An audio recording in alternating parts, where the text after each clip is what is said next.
Hello guys, the story teller की new video में आपका स्वागत है।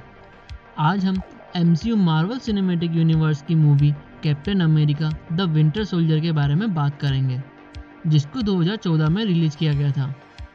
ये मूवी एवेंजर 2012 की फाइट के बाद की स्टोरी है। मूवी की स्टार्टिंग में स्टीव रोजर्स को दिखाया जाता है, जो कि न्यूयॉर्क के हमले के बाद अब शील्ड का एजेंट बन गया है और वो खुद को प्रेजेंट टाइम के हिसाब से ढालने की कोशिश करता है। स्टीव मॉर्निंग में जॉगिंग के टाइम सैम विल्सन से मिलता है। यहाँ से स्टीव को एक मैसेज आता है और नताशा आकर वहाँ से स्टीव को ले जाती है, जहाँ अब वो एक मिशन पर जाते हैं जिसको लीड एजेंट रूमोरो करता है। यहाँ टीम एक शिप पर जाती है जिसमें हाइड्रा के कुछ आतंकवादियों ने कुछ लोगों को बंधक बना के रख रखा होता है। स्टीव उस शिप पर आ जाता है और वो आतंकियों के लीडर जॉर्ज बेट्रॉक से मिलता है, जिससे स्टीव रोजर्स की फाइट होती है। जॉर्ज स्टीव को अच्छी खासी टक्कर देता है, लेकिन स्टीव उसको मार देता है। दूसरी तरफ एजेंट रूमोरो बंधकों को छुड़वा लेता है और नताशा रोमानोफ शिप के कंप्यूटर में से सारा डाटा कॉपी कर लेती है। इसी बीच स्टीव आ जाता है, जहां शिप के ऑफिस में एक बड़ा सा धमाका हो जाता है। यहाँ से सीन शिफ्ट करके शील्ड के हेडक्वार्टर टेस्कलिन में दिखाते हैं, जहां स्टीव निक फ्यूरी से आकर मिलता है और बोलता है, तुमने फिर से मुझसे झूठ बोला, तुम्हारे कारण टीम खतरे में पड़ गई थी। यहाँ से निक फ्यूरी स्टीव को बेस कैंप में ले जाता है और प्रोजेक्ट इनसाइट के बारे में बताता है, जहां बड़े बड़े फाइटिंग प्लेन के साथ 3 बड़े हेलिकैरियर भी होते हैं, उनको सैटेलाइट द्वारा कंट्रोल किया जा सकता है और इसकी मदद से बाहरी ताकत को हम रोक सकते हैं। यहाँ से स्टीव रोजर्स अपनी पुरानी दोस्त पेगी से मिलने जाता है, जो अब बूढ़ी हो चुकी है। स्टीव उसके साथ अपनी पुरानी यादें ताज़ा करता है। सीन शिफ्ट करके शील्ड हेडक्वार्टर में दिखाते हैं, जहाँ निक फ्यूरी नताशा की लाई हुई फाइल को डिकोड करता है, लेकिन निक फ्यूरी इसको डिकोड नहीं कर पाता है। निक को यहाँ शक होता है और वो वर्ल्ड सिक्योरिटी काउंसिल की मीटिंग में जाकर inside security officer Alexander Pierce से मिलता है और प्रोजेक्ट इनसाइट को डिले करने की बात बोलता है। यहाँ से निक फ्यूरी अपनी कार से उसकी एजेंट मारिया से मिलने जा रहा होता है। तभी उस पर एक बड़ा हमला होता है, जिसमें निक फ्यूरी पर बैक टू बैक हमला किया जाता है, लेकिन निक फ्यूरी वहाँ से भागता है। इसी बीच वहाँ एक किलर आकर निक फ्यूरी की कार को उड़ा देता है। उस किलर का नाम विंटर सोल्जर रहता है, लेकिन निक फ्यूरी चालाकी से वहाँ से भाग जाता है और वो स्टीव रोजर्स के घर पर पहुँच जाता है।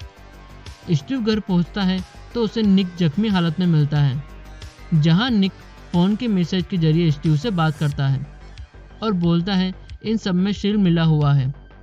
तभी यहां विंटर सोल्जर निक फ्यूरी पर हमला कर देता है और उसको घायल कर देता है। निक फ्यूरी स्टीव को पेन ड्राइव दे देता है और बोलता है कि किसी के ऊपर भी भरोसा मत करना।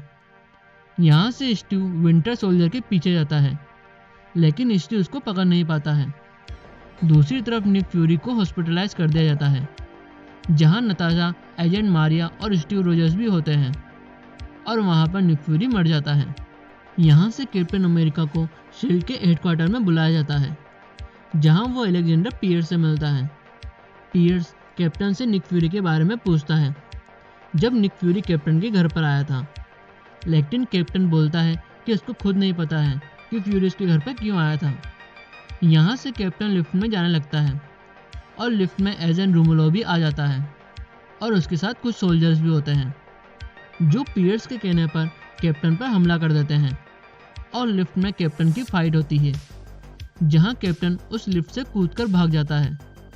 यहाँ से शील्ड में पियर्स कैप्टन अमेरिका को भगोड़ा साबित कर देता है, क्योंकि कैप्टन को निक फ्यूरी के मरने के बारे में पता है और वो कुछ बता नहीं रहा है। और अब सारी शील्ड फोर्स कैप्टन अमेरिका को पकड़ने में लग जाती है, लेकिन कैप्टन अमेरिका वहाँ से भगकर भाग जाता है। कैप्टन अब नॉर्मल लोगों की तरह बचकर रहता है, लेकिन नताशा रोमानोफ कैप्टन को ढूंढ लेती है। नताशा कैप्टन से उस पेन ड्राइव के बारे में पूछती है, जिसको निक फ्यूरी ने कैप्टन को दिया था, लेकिन कैप्टन उसके बारे में कुछ नहीं जानता है। यहाँ से नताशा और कैप्टन उस पेन ड्राइव का पता करते हैं। नताशा एक कंप्यूटर से पता करती है कि न्यू जर्सी में एक बंकर है, जहां पर शील्ड की काफ़ी जानकारी है। कैप्टन और नताशा उस लोकेशन पर जाते हैं, जहां पर उनको एक सुपर कंप्यूटर मिलता है। नताशा उस कंप्यूटर में पेन ड्राइव लगाकर उसको ऑपरेट करती है। तभी कंप्यूटर में से एक प्रोग्राम चालू हो जाता है जिसमें अर्निम जोला की आवाज़ होती है, जो रेड स्कल का साइंटिस्ट रहता है। अर्निम जोला वहां पर कैप्टन अमेरिका और नताशा का वेलकम करता है। अर्निम जोला बताता है कि वर्ल्ड वॉर 2 के टाइम पे जब रेड स्कल गायब हो गया था और शील्ड को बनाया गया था, तब शील्ड में कुछ एजेंट हाइड्रा के भी थे जो इंटरनली हाइड्रा के लिए काम करते थे, और उनमें से कुछ अभी भी हैं जो हाइड्रा का मकसद पूरा कर रहे हैं।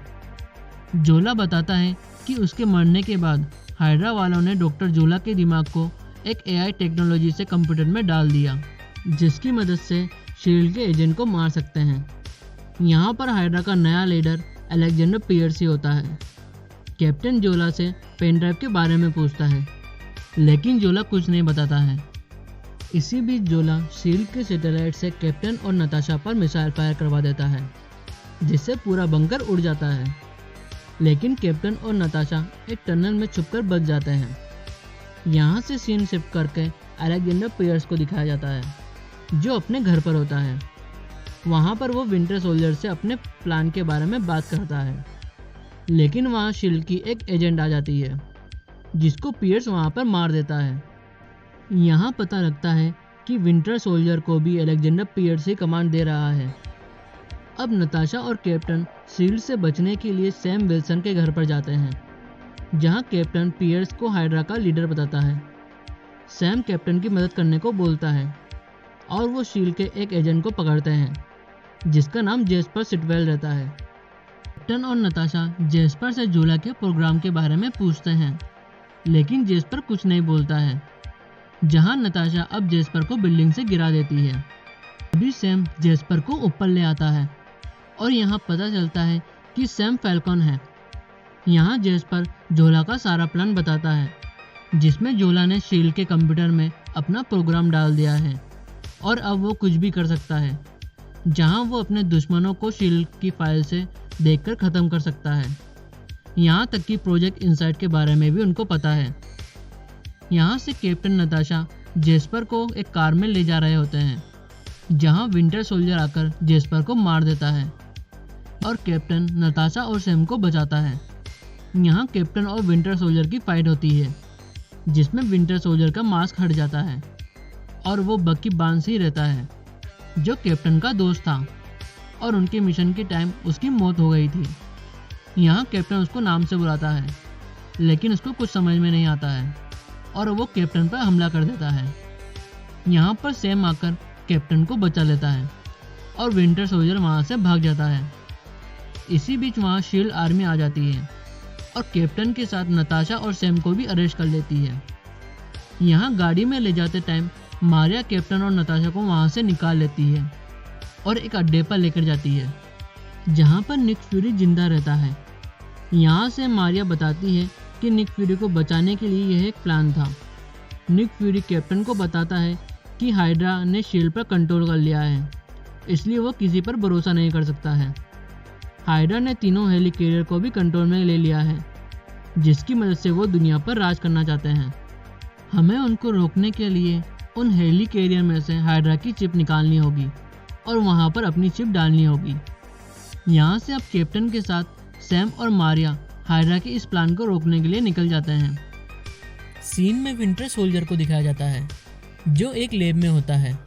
विंटर सोल्जर स्टीव के बारे में सोचता है, जहाँ उसको याद आता है कि उसने स्टीव के साथ काम किया था और वो एक मिशन में ट्रेन से गिर गया था।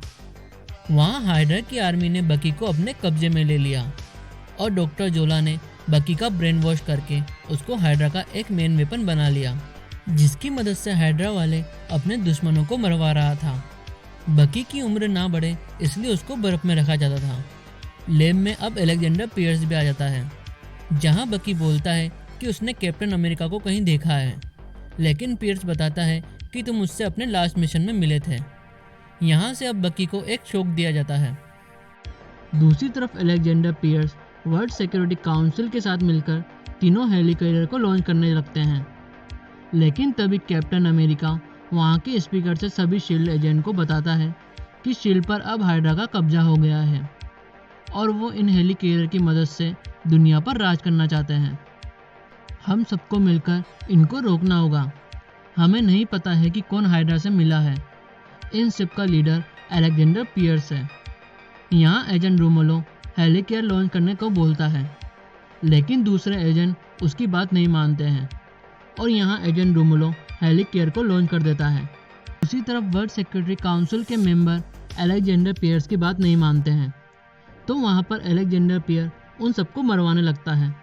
वहाँ पर एजेंट नताशा उनमें से एक ओल्ड लेडी के फेस में होती है और फाइट करके सब अपने कंट्रोल में ले लेती है और सारी शील्ड और हाइड्रा की जानकारी को इंटरनेट पर डाल देती है। यहाँ कैप्टन और सैम मिलकर हेली कैरियर को ऑपरेट होने से रोकते हैं और हेली कैरियर में लगे डिवाइस को उनकी हार्ड डिस्क से चेंज कर देते हैं। इसमें से 2 हेली कैरियर का कंट्रोल अब मारिया ले लेती है। कैप्टन तीसरे हेली कैरियर में वो हार्ड डिस्क लगाने जाता है, लेकिन कैप्टन को रोकने के लिए वहाँ पर विंटर सोल्जर भी आ जाता है और उनकी वहाँ पर एक तगड़ी फाइट होती है। इसी बीच हाइड्रा वाले उस हेली कैरियर से सारे शील्ड के एजेंट की लोकेशन ट्रैक कर लेते हैं, उनके ऊपर एक साथ निशाना लगाते हैं, लेकिन कैप्टन वो आखिरी हार्ड डिस्क भी लगा देता है, जिससे हाइड्रा का कंट्रोल पूरी तरह से चला जाता है। शील्ड के ऑफिस में अब निक फ्यूरी भी आ जाता है और अलेक्जेंडर पियर्स से सारा कमांड ले लेता है और अलेक्जेंडर पियर्स को भी मार देता है। यहाँ अब मारिया तीनों हेली कैरियर के टारगेट किए हुए निशाने एक दूसरे पर फायर करवा देती है, जिससे तीनों हेली कैरियर तबाह होकर नीचे गिरने लगते हैं और शील्ड के हेडक्वार्टर को भी तबाह कर देते हैं। यहाँ निक फ्यूरी और नताशा उस हेली कैरियर में से सैम को बचा लेते हैं, लेकिन कैप्टन अभी भी हेली कैरियर में होता है, जहाँ पर विंटर सोल्जर अभी भी कैप्टन से फाइट कर रहा होता है। लेकिन कैप्टन बकी को अपना दोस्त मानता है और उस पर हमला नहीं करता है, लेकिन बकी पर हाइड्रा का माइंड कंट्रोल रहता है। वो कैप्टन अमेरिका को मारता है और हेली कैरियर पानी में गिर जाता है, जिससे कैप्टन अमेरिका भी पानी में डूब जाता है। सीन में आगे दिखाया जाता है कि पूरा शील्ड अब खत्म हो चुका है और बकी कैप्टन अमेरिका को पानी से बाहर निकाल कर ले आता है। कैप्टन को कुछ दिनों बाद हॉस्पिटल में दिखाया जाता है, जो अब पूरी तरह से ठीक हो जाता है और दूसरी तरफ पुलिस वाले हाइड्रा के सभी एजेंट को पकड़ लेती है। यहाँ नताशा प्रेस के सामने शील्ड के सारे राज खोल देती है और निक फ्यूरी अपनी मौत के साथ गुमनामी में रहने का फैसला करता है और सभी हाइड्रा के एजेंट को पकड़ने के लिए निकल जाता है। यहाँ कैप्टन सैम के साथ मिलकर अपने दोस्त बकी बार्न्स को ढूंढता है और यहाँ पर मूवी का एंड होता है। मूवी की लास्ट में मिड क्रेडिट सीन दिखाया जाता है, जहाँ पर हाइड्रा का एक एजेंट बैरन स्ट्रकर को दिखाते हैं, जिसके पास लोकी का वो टेसरेट क्यूब वाली छड़ी होती है, जिसकी मदद से वो लोगों पर एक्सपेरिमेंट करता है, जिसमें से 2 एजेंट को उस टेसरेट क्यूब से ताकत मिल जाती है, जिनका यूज स्ट्रकर एवेंजर के खिलाफ करेगा। सीन में विंटर सोल्जर को भी दिखाया जाता है, जो अपने वजूद को तलाशने के लिए निकल जाता है और यहाँ पर मूवी का एंड होता है। सो गाइस, आपको ये मूवी कैसी लगी लाइक और कमेंट करके बताएं। आगे ऐसे भी और मूवी का एक्सप्लेनेशन देखने के लिए चैनल को सब्सक्राइब कर बेल आइकन को प्रेस करें। Thank you.